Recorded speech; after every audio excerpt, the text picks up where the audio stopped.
So good afternoon, everyone, and thank you for joining us for the final session of the 2023 Winter Spring Third Age webinar series, Navigating Advanced Care Planning in Individuals with IDD, What to Know and What to Ask. The Third Age Committee was created in the late 1990s by Health and Human Services professionals from across New York State who were committed to advocating for and spreading awareness of the needs of older adults with IDD through educational activities. My name is Laura Robinson, and I am the current chair of the Third Age Committee and the program coordinator for the Finger Lakes Geriatric Education Center at the University of Rochester in Rochester, New York. I will be moderating this session today. A couple housekeeping items before we begin. There are two very important buttons on your Zoom toolbar. We have a chat button. This will allow you to type hello and introduce yourself with a name, job title, agency, location. We have people from across the country joining us today. We also have a Q&A button, which will allow you to type in a question for the presenters. We ask that you use this button at any time during the presentation to ask a question so that the question does not get lost in chat. And we will definitely leave time for questions at the end of the session. So it is now my pleasure to alphabetically introduce our speakers for today. We have Sara Catalano. She has worked in inpatient pulmonary and palliative care at Rochester General Hospital in Rochester, New York since 2011 and has served as facilitator of the Rochester Regional Health Social Work Continuing Education Program since 2015. She earned her bachelor's in Peace and Global Studies from Lemoyne College and her master's in social work through the Greater Rochester Collaborative MSW program of Nazareth College and Rockport University with a focus on interdisciplinary healthcare. She is a licensed Master of Social Work and holds an advanced certification in hospice and palliative care social work. In her time at RGH, Sara has developed an expertise in navigating advanced care planning and end-of-life care in patients with intellectual and developmental disabilities, and a commitment to educating and empowering families and caregivers on the topic of proactive advanced care planning. And co-presenting today is Kim Stampone, who is also a licensed Master of Social Work who received a bachelor's in psychology from the State University of New York at Geneseo and a Master's of Social Work from the Greater Rochester Collaborative MSW program through Brockport and Nazareth Colleges. She has worked for Rochester Regional Health since 2006. In 2011, Kim joined the Palliative Care Consultation Service, helping to support patients and families facing serious or chronic illnesses. Along that path, Kim has had the opportunity to assist individuals with intellectual and developmental disabilities as they and their loved ones attempt to navigate the often challenging process of advanced care planning in New York State. Kim has a license to practice social work in New York State and holds an advanced certified hospice and palliative care social work certificate through the National Association of Social Workers. She is also an active member of the Rochester General Hospital's Ethics Committee and regularly participates in consultation. And now I will turn the webinar over to our speakers. Laura, thank you so much for that introduction. Briefly, I wanted to share with everyone first our thanks that you joined us today. I think this is a tough topic sometimes to engage folks in. People don't want to think about advanced care planning, and oftentimes I think that is the issue that we see, that we have to talk about it and think about it at the last possible minute here in the hospital when things are emergent.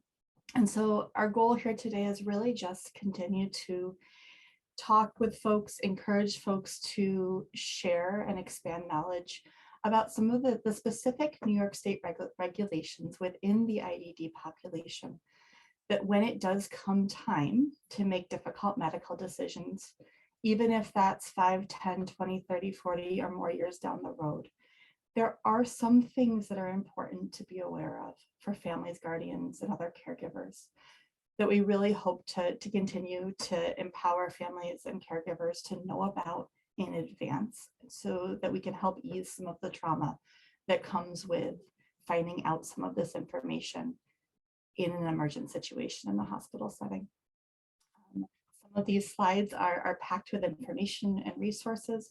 You will receive a copy of this PowerPoint after the presentation, so don't worry about having to write everything down. We will send out this exact information to you so that you have it for your files, your records, and to share with whomever you think may find it helpful.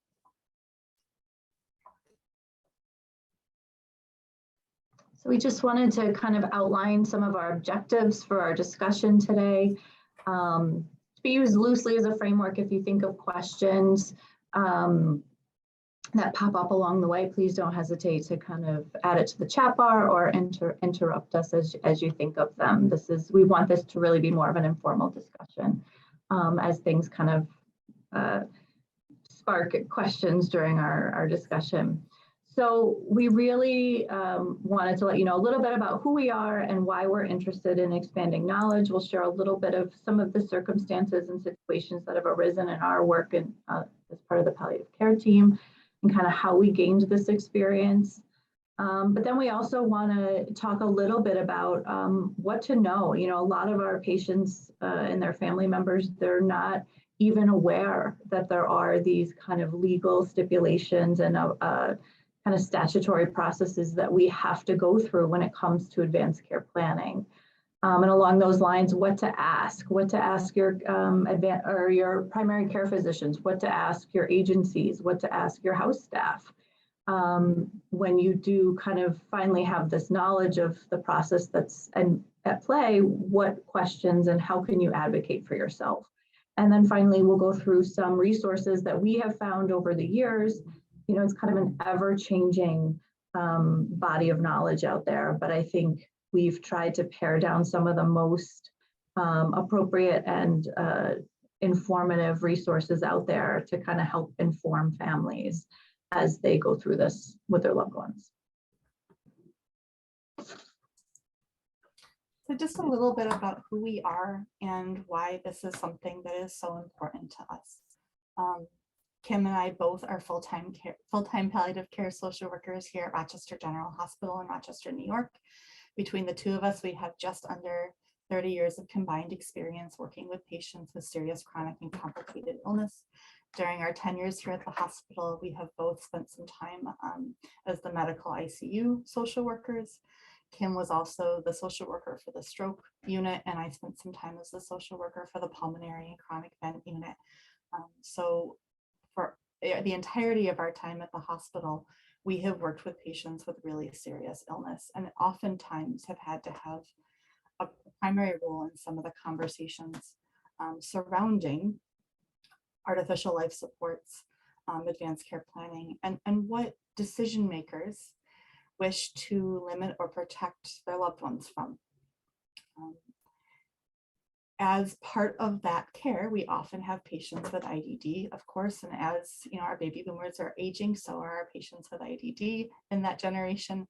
And we see more and more and more of our patients coming in from group homes, from community homes, from nursing homes with IDD who are now facing, you know, the same end of life and aging questions that all of our other patients face, of course, as well.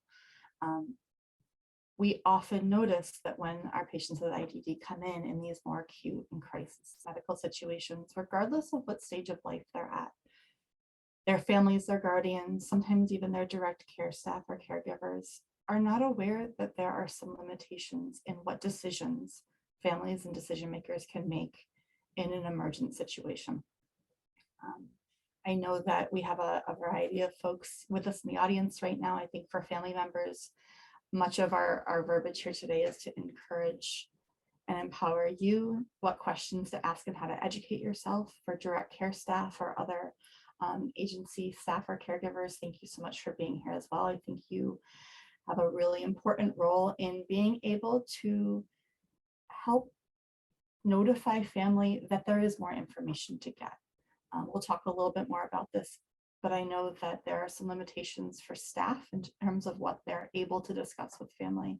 And I think that sometimes a simple, here's something that it would be helpful for you to educate yourself on more, can go a really long way. We feel really strongly that increased awareness and education surrounding some of these New York State restrictions is a really vital part of important advanced care planning. dignified end-of-life care and just dignified medical care for individuals with IDD in general, and lessening trauma for families and patients and caregivers for individuals with IDD living in New York State in the medical setting. So thank you for joining us. So a little bit of background, you know, every state, and we're going to focus specifically on New York State, you know, every state has their own process, and some don't have any really additional oversight or regulations in advanced care planning for individuals with developmental disability. But in New York State, you know, just some history, we do have a bit of a sordid past. We were home to the Willowbrook State Institution. I know many people are familiar with that documentary that was released many years ago.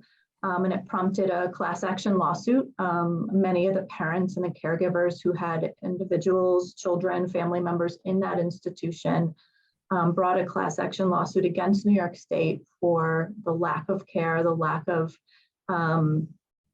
access to care, and just kind of the horrid conditions that individuals in that facility were meant to endure.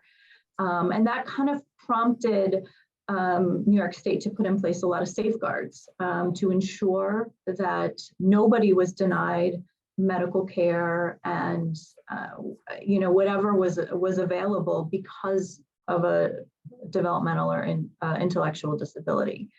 And while that, you know, those laws were in theory kind of the beginning of the deinstitutionalization and the formulation of group homes, and I think largely in part to why this group of individuals is now thriving and living longer, it, you know, I think it didn't kind of allow for kind of the natural process of aging and some of the discussions that come along with advanced or chronic illness, and how do we offer to these individuals the same rights you and I would have with regards to advanced care planning. So in 2010, New York State adopted the Family Healthcare Decisions Act, and you know, that was around the same time that New York State was formulating the MOLST form, which I'm sure most people know is the medical orders for life-sustaining treatment. It's where medical providers and hospitals and the community, it's kind of recognized in any care setting. It's where we document those wishes for life-sustaining treatments. CPR, intubation, feeding tubes, dialysis, things. And for most people, it's where we would document where we want to accept or withhold or withdraw those interventions. With the creation of the MOLST form and the adoption of the Family Healthcare Decisions Act came this, and there's several checklists out there, but the one that we'll focus on is the MOLST checklist for individuals with intellectual or developmental disability without medical decision-making capacity and with no formal healthcare proxy. If an individual has a disability, but they're still determined to retain medical decision-making capacity, this is not a checklist that's needed for that individual. And we'll get into that a little bit more later about individuals with a healthcare proxy as well. But really, the MOLST checklist that we're referring to are for individuals who do not have a healthcare proxy and who have been determined to lack this medical decision-making capacity. And what that means is that there's, you know, when families approach us or when we have individuals here in the hospital where the care team is saying, you know what, this individual's really quite sick. We're really worried that these aggressive artificial interventions are not going to benefit them in a meaningful way. It may add to their burden. It may add to their suffering. I really think we should have a conversation with families about how do we protect them and respect their quality of life and dignity. Often palliative care here at Rochester General gets involved because we know that there's going to be additional steps that need to be taken in order to allow family members and or a legally appointed guardian to be able to make those decisions. And what that really does is it creates more of a reactive plan rather than proactive. You know, a lot of times in palliative care, we're talking to patients and loved ones about thinking about these things before they're in a crisis. And how do we kind of have a conversation about what would be important to you in your end of life before we get into that moment where we need to make decisions quickly. And that really is a challenge for a lot of our individuals who have an intellectual or developmental disability, because the way the law is written, we really have to be reacting to an illness that is suddenly terminal or irreversible. And it really often, it does a disservice because families don't have that time to really think about what would be important to their loved one. They're kind of in the moment having to make a plan. And a lot of these family members are not aware of these stipulations until we're in that crisis moment. You know, a lot of family members who have been appointed as the 17A guardian, they have that guardianship document, and for the entire life of their loved one, you know, they've been asked to make all and any medical decision, consents for surgeries, consents for procedures. They've really been empowered to make any and all medical decisions. And there is a very small caveat that a lot of family members miss right in the first paragraph of the guardianship order that is not very clear. And I think if you weren't familiar with some of the legal jargon that's used, you may miss it entirely. And, you know, we kind of bolded it here. In the event that a decision is made to withhold or withdraw life-sustaining treatment, the guardian shall cause the attending physician to immediately notify at least 48 hours of such decision. Now, for a lot of people who read that, they might just say, okay, I'm going to let the doctor know I'm ready to make some decisions. And that the physician's just going to notify whoever, the group home staff or the medical director, and we'll be good to go. And really what this is describing is, nope, you need to pause, you need to complete the MOLS checklist, you need to notify the proper agencies. There's often a 48-hour lag time, and everything will stay as is until you get response from those agencies. And families are often upset, surprised, angry that they weren't aware that there were these kind of statutes in place. And when we refer to the MOLS checklist, we attached it at the end so you can kind of look and see, you know, what's required. It's a 3-page document that is signed by the attending physician, a concurring physician, a licensed psychologist, or physician deemed capable of assessing capacity in an individual with intellectual or developmental disability, and then several places where significant medical documentation is needed to kind of support the withholding or withdrawing of life-sustaining treatment. So in actuality, sometimes it takes quite a bit of time to kind of get together all of these pieces, which can slow down care planning. And you can certainly imagine often, like I described earlier, this is a reactive plan. So we may be already with an individual who's not doing well in an ICU, and time is of the essence.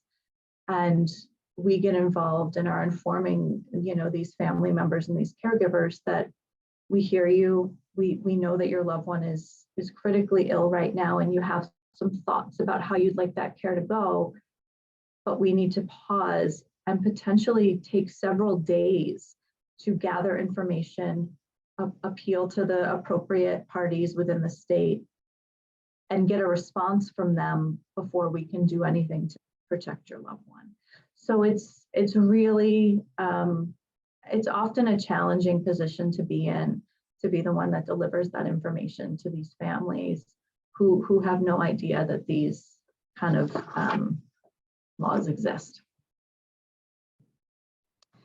But what to know? You know, Sara and I do a lot of training with residents and physicians as they are hired onto staff here at the hospital. And, you know, it may be that they're often the ones delivering this information to family members at 2 in.the morning when an individual comes in is in crisis, and the family saying, you know, we wouldn't want them to endure CPR. We really don't want them put back on a ventilator.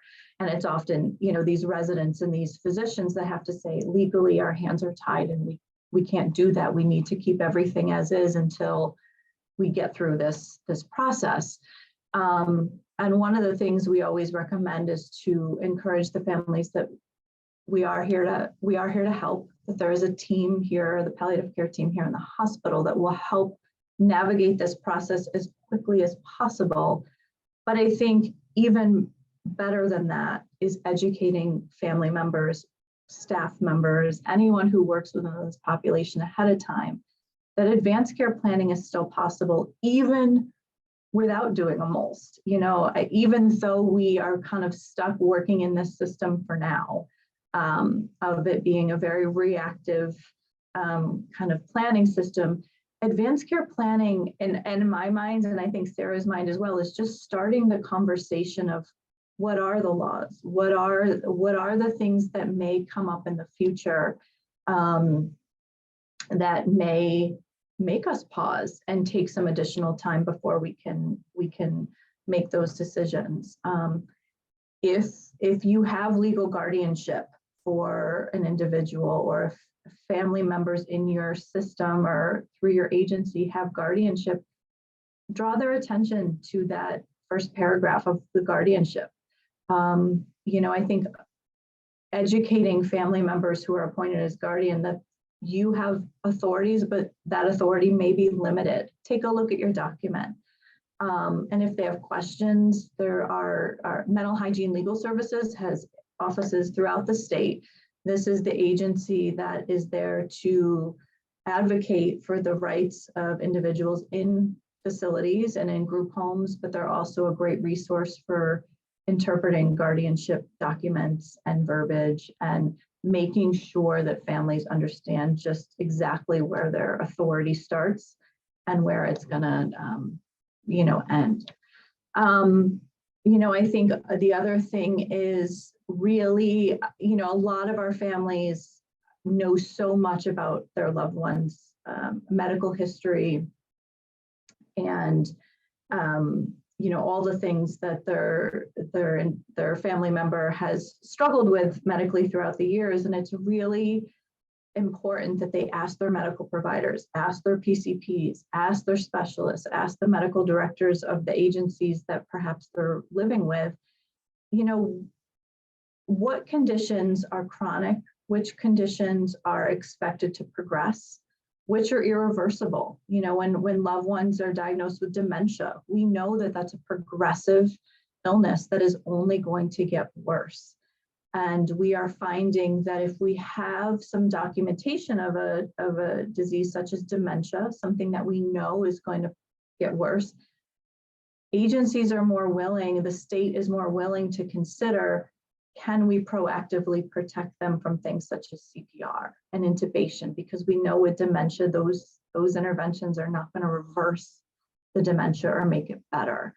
So it's really kind of having an understanding with your medical team, you know, which of the conditions of my loved one are expected to last indefinitely other than the intellectual or developmental disability. So it really needs to be, we know that that is something that's long-term, and it's whatever the intellectual or developmental disability is, that's not necessarily going to improve over time. But are there other things, heart failure, kidney failure, aspiration, dementia? Are there things that are medically based that we know are going to progress? And can we utilize those diagnoses to kind of make a case to protect loved ones from interventions we don't think would be helpful?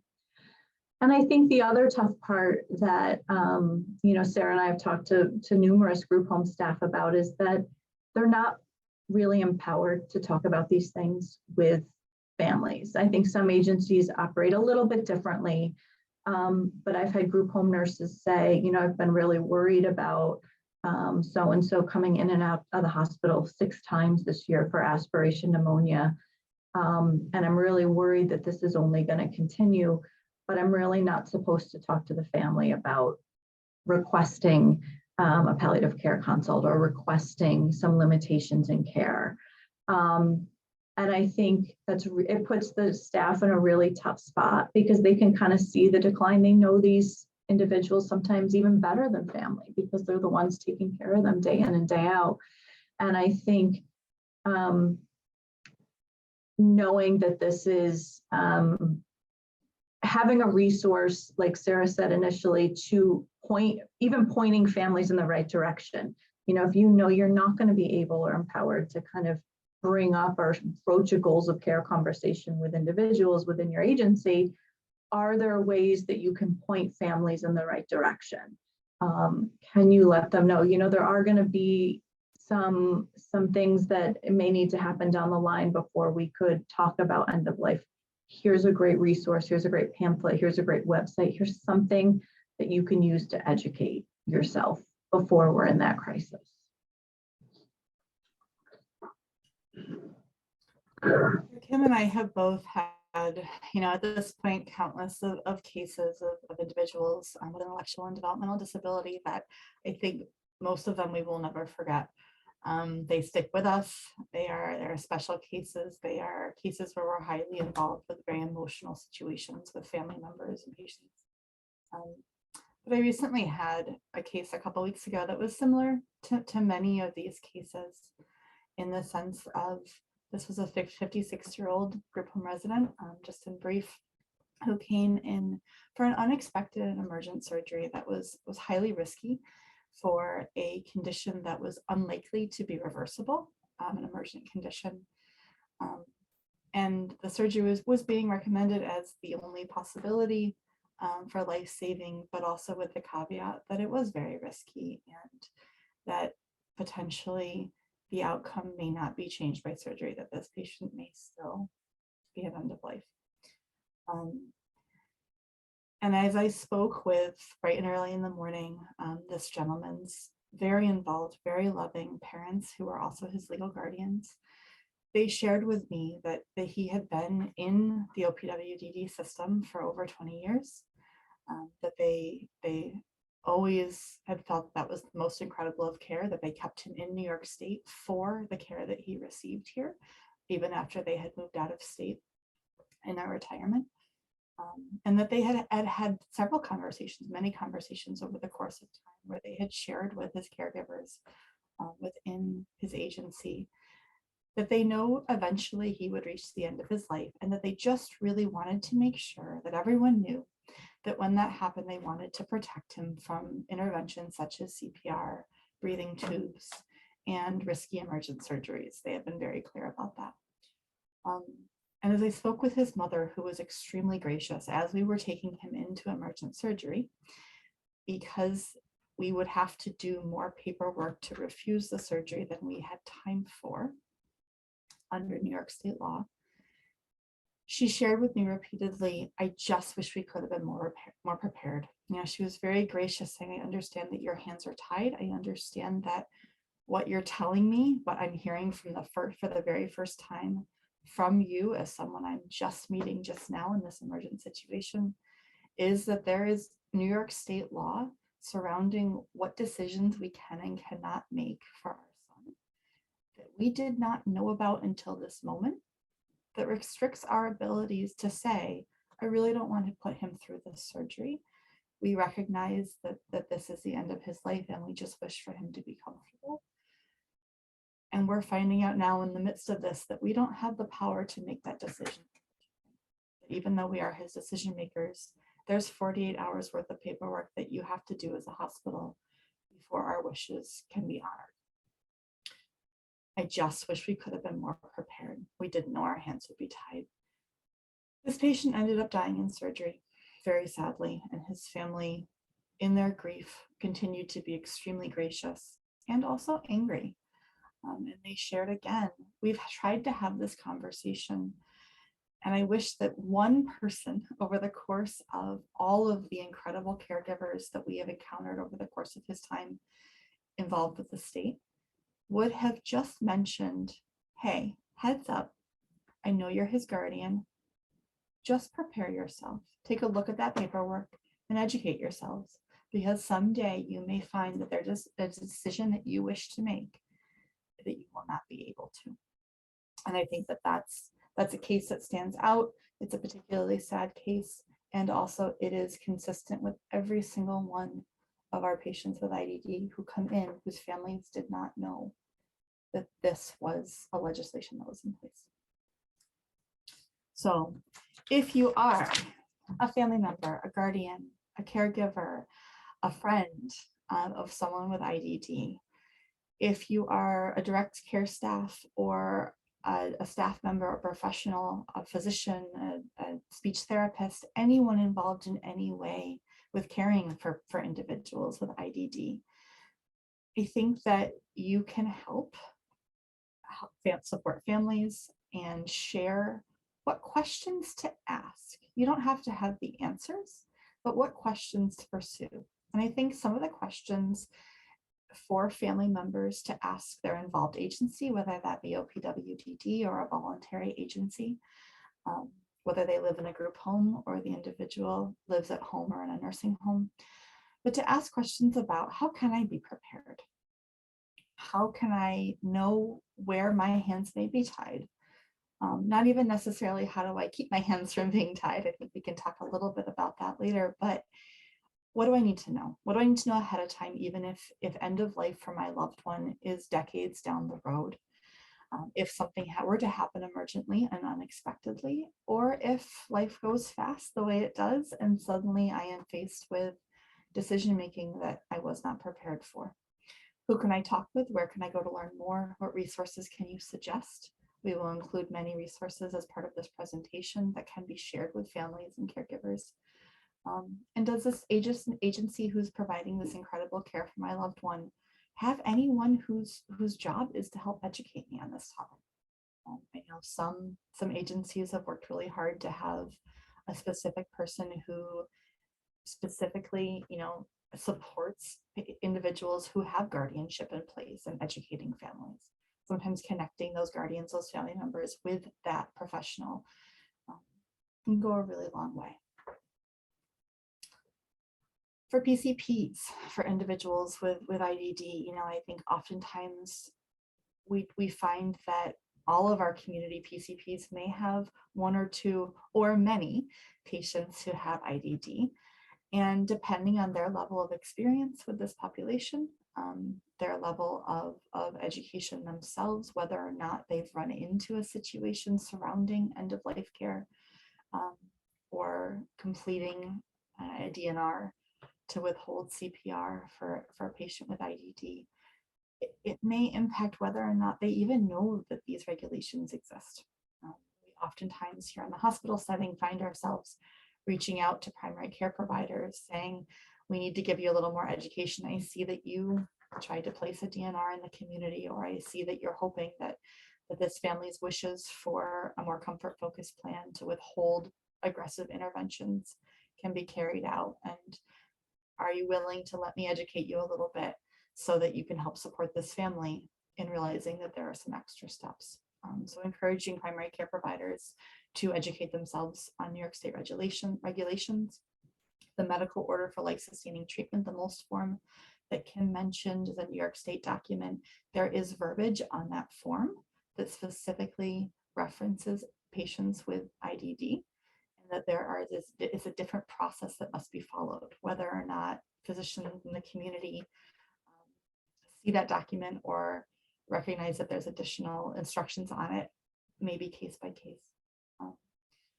Questions about, can this individual complete a healthcare proxy? As Kim mentioned, having a healthcare proxy in place for an individual who has enough capacity to speak for themselves enough to say, here is the person who helps me make medical decisions. They may be able to complete a healthcare proxy. And in New York State, having a healthcare proxy in place allows that proxy to make decisions without having to go through this 48-hour process. So it is one loophole, if you will, one route in place, recognizing that not all individuals with IDD lack the capacity to speak for themselves on some level. If they do have the medical capacity for decision making, then they make their own decisions. We respect that, we honor that. If they have the ability to complete a healthcare proxy and identify who supports them, then that document should be completed. But I think with many of our patients, whether they have IDD or not, healthcare proxies are not necessarily a first thought.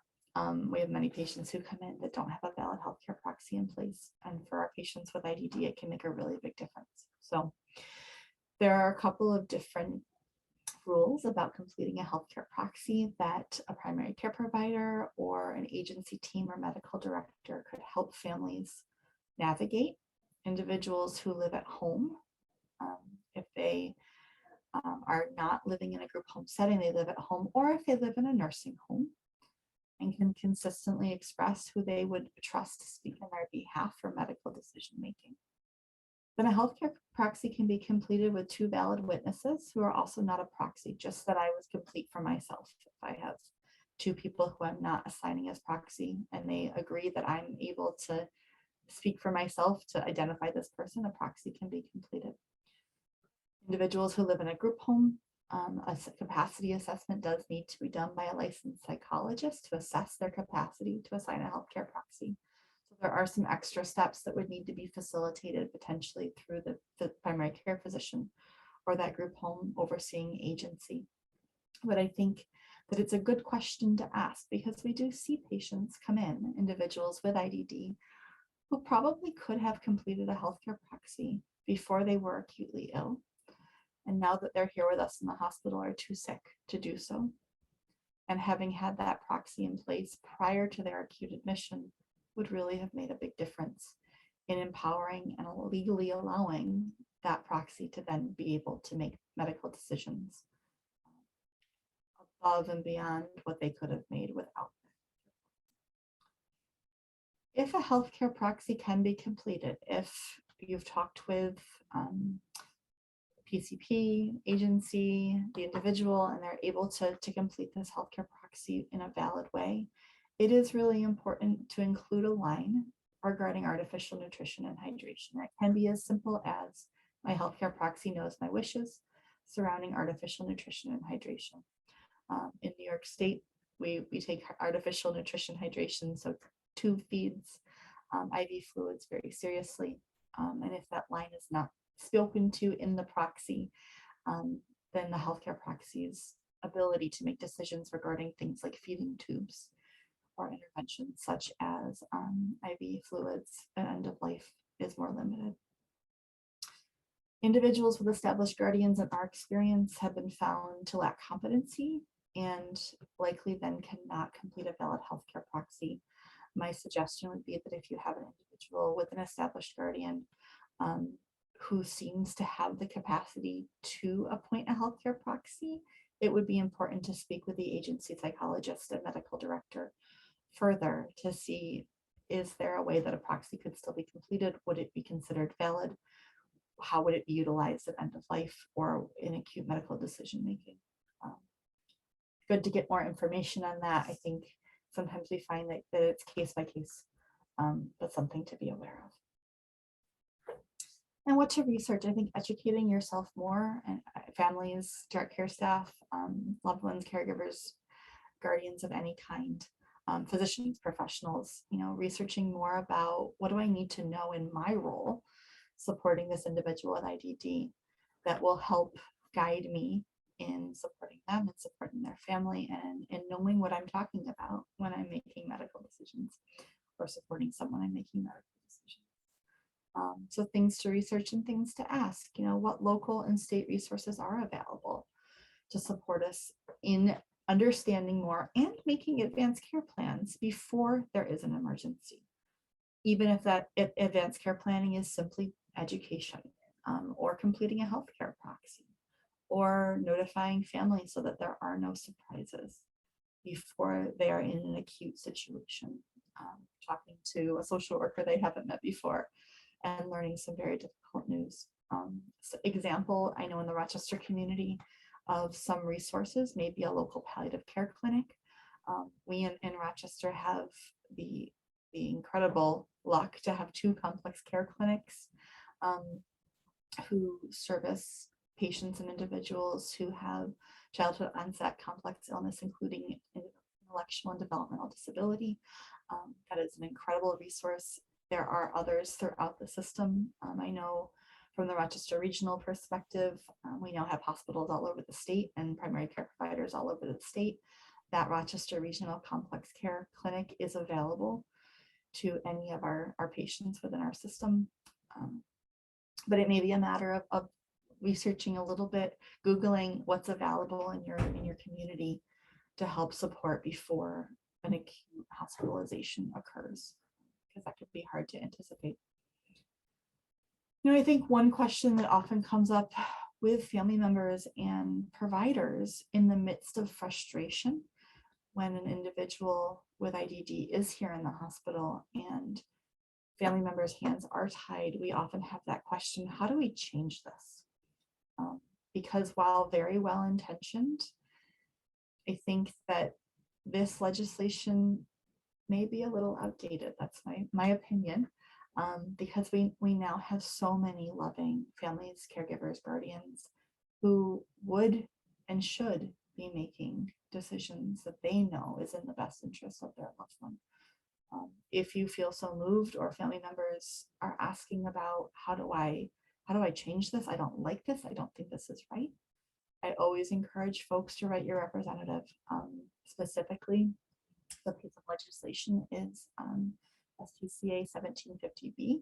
There is a link in this presentation that takes you directly to that legislation. And on that site is a way to find your representative or your state senator who you can write to.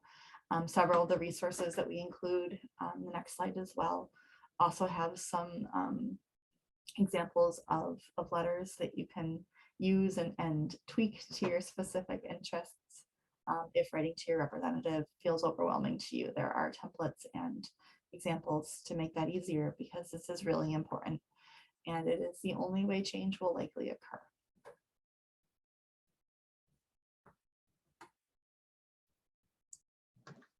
So here we just wanted to list some of the resources that we use frequently here, you know, and I will say that Sara and I have been doing this a long time, and the 2 of us pretty much handle any of the advanced care planning conversations or checklist process here at Rochester General. The 2 of us really handle any patient with intellectual or developmental disability that comes into the hospital that is in need of an advanced care planning conversation or a MOLS checklist. And even in the years that we've been doing this, I will tell you that no case is the same. Just when we think we have a handle on something, or we think we have a very clear-cut case, there are different agencies, there are different lawyers that work in Albany that review our documents, and so nothing is ever kind of as straightforward as it seems. But I think the main thing to think about is just that there are resources out there to kind of help prepare families.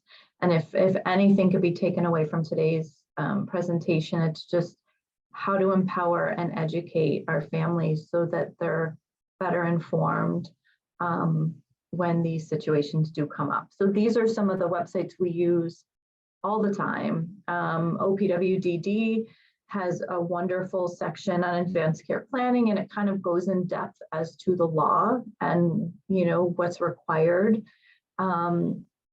The MOLS website is also a very comprehensive website that kind of goes through not only just the general MOLS form and how it came about and what each section means, but they also have a really great section on the nuances to completing a MOLS for an individual without medical decision-making capacity with IDD. You know, we also, this down at the bottom, this Access CNY, you know, we attached the link. They actually made a advanced care planning booklet, informal. It wasn't to be used as set legal advice, but it was kind of like several years ago, in 2017, I think, they kind of saw this need as well for how do we let people know that there are these stipulations that they're going to encounter for end of life planning for their loved ones. And so they covered a lot of the same things we talked about here today, but it's a great resource, even though it's a couple years old, to kind of have everything in one place to point families to with regards to what is this they're talking about as far as a checklist and 48-hour waiting periods and notification. It's kind of a really comprehensive packet that you could point your families to, along with any of these websites. And then, you know, I can't stress enough, if you have individuals that land in any hospital, whether it's here in Rochester or, you know, across the state, I think most hospitals now really have some form of a palliative care service that hopefully would be able to help guide. Even if they're not as familiar with the laws, their expertise is in complex and serious illness, as well as expectations and prognoses. So their documentation of what's going on medically with the patient is often really helpful when we're trying to get through a MOLST checklist, because I have found, and Sarah, I'm sure you'd agree, that the agencies we've been working with really look to those documents, look to those notes at this point from these physicians, because they're kind of a trusted resource on advanced illness and what to expect moving forward with regards to any advanced illness, whether it's heart failure, kidney failure, dementia, and what's expected. So I think a palliative care consult is really helpful if individuals end up in the hospital, you know, multiple times with a repeated chronic illness, to kind of help with that prognostication and documentation.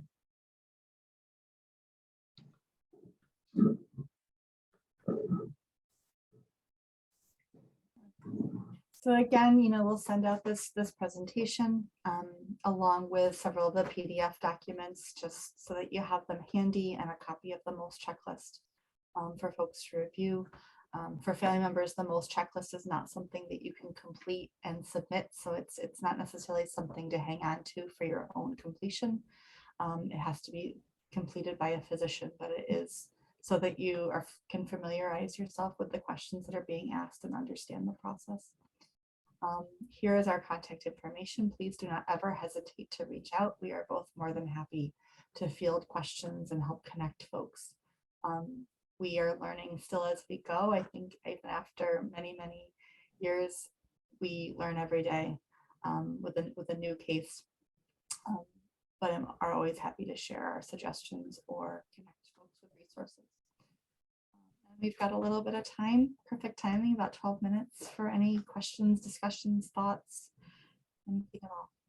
I did see one question, Laura, that's a great question, the difference between capacity and competency, and that people do use those terms interchangeably all the time. Competency is something that's determined in a court of law. So that is where a judge will listen to medical testimony, psychiatric testimony, testimony of family members, and make a legal determination that that individual lacks competency. And that is permanent, unless you kind of go back to court. You know, there are patients do have the right, if they've been declared incompetent that they need a guardian, patients do have the right to appeal that. But competency is something that can only be changed by going back to court. Capacity is pretty decision specific. And it can be fluctuating, you know, for any of our patients here in the hospital, they might have the capacity to appoint a healthcare proxy or tell us who they trust, but maybe they don't have the full understanding of whether or not they want to consent to a complex medical procedure. So capacity is something that there's kind of varying degrees And also, you could have anesthesia and be very confused post-surgery, and a physician might say, you really don't have the ability to make, you shouldn't be filling out financial paperwork right now. You really don't have the capacity to be doing this. But in 2 days, once the anesthesia is worn off and you're feeling a little bit better, you may have regained full capacity to make those decisions. So capacity is really kind of, it can wax and wane. And really, when we're talking about, does a psychologist feel this individual has the capacity or the ability in that moment to appoint a healthcare proxy? Often when we're talking about appointing a healthcare proxy, we may check over a couple conversations just to make sure that they're consistent. But capacity is something that can change daily. Competency, once you're declared incompetent in a court of law, we can't really change that unless you go back to court. Thank you. That was very helpful and a very helpful presentation. Thank you both so much. I am going to stop recording in the hopes that folks will put some Q&A in the Q&A feature, and we'll talk about those.